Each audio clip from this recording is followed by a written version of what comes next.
Hello, I'd like to say welcome to Professor Ellen Marrus, who is one of our expert speakers for the School Response to Drugs and Drug-Related Incidents Knowledge Lab, which is coming up next week. Professor Marrus, welcome. Thank you for joining us today. Thank you. Thank you for having me.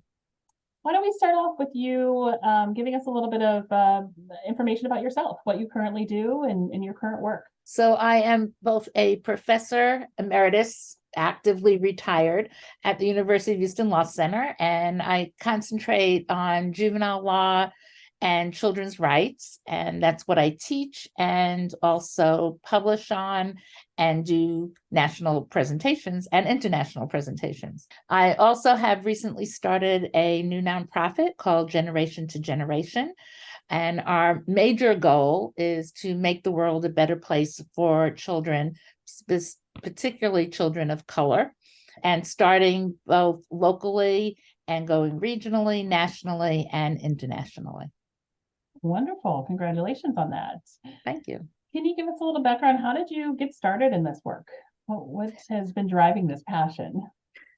I always enjoyed working with children. I started off by teaching elementary school and then worked also with preschoolers, and then ended up teaching everything from preschool through college before I went to law school. And I had been testifying about children's issues before different legislative groups and policy making groups. And people kept saying to me, you should go to law school. And so very late in life, really, I went to law school and thought that the degree would help bring more attention to children's issues. But unfortunately, it didn't quite. I still think we put children as our last issue of importance in this country. And I still work on trying to make that not at the bottom of the totem pole.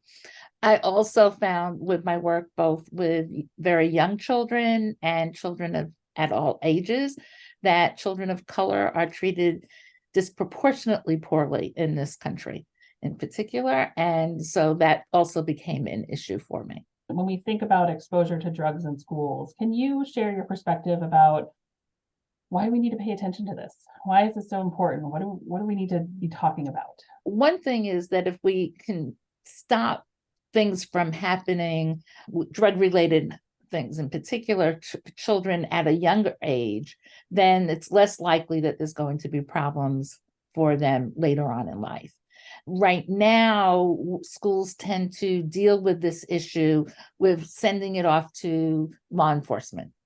And that actually creates more problems rather than less. We have children then missing school. Studies have found that when children are missing classes, they fall further behind. They're more likely to get into trouble. They're more likely to be involved in the juvenile justice system and or the criminal justice system. They also, for every time a child appears in court, they are more likely to, 3 times more likely to drop out of school. And so you think about all the court hearings that come up, again, that becomes a problem.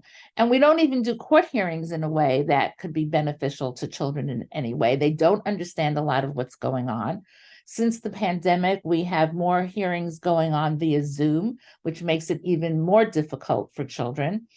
And in addition, they miss school because we don't do hearings for them after school hours. We do them during school hours. So even if a child isn't detained, they're still missing school. So that becomes, again, more of a problem, both with our educational system and on any possibility of that child growing up and being productive in society. Thank you, Professor Marrus. You mentioned the challenge with Zoom and after the pandemic. Are you seeing good things happening? Are you seeing progress being made generally in the field or in the country? I actually think that the whole virtual time that we've spent has actually a more negative effect in many ways, because children have lost their ability to socialize as well.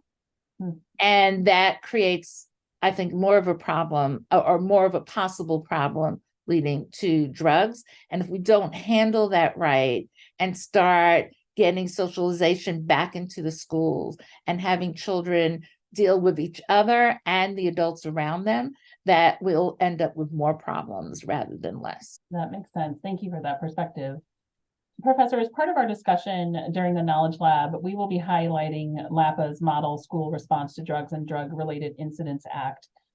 I know you were involved in the development of that Model Act. Can you share with us why you think this model was needed and what you hope it accomplishes?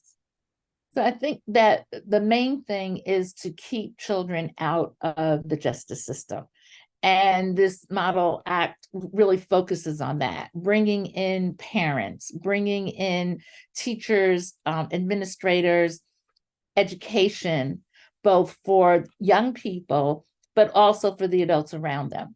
And bringing in, besides the education, substance abuse help, and defining where that child needs that help.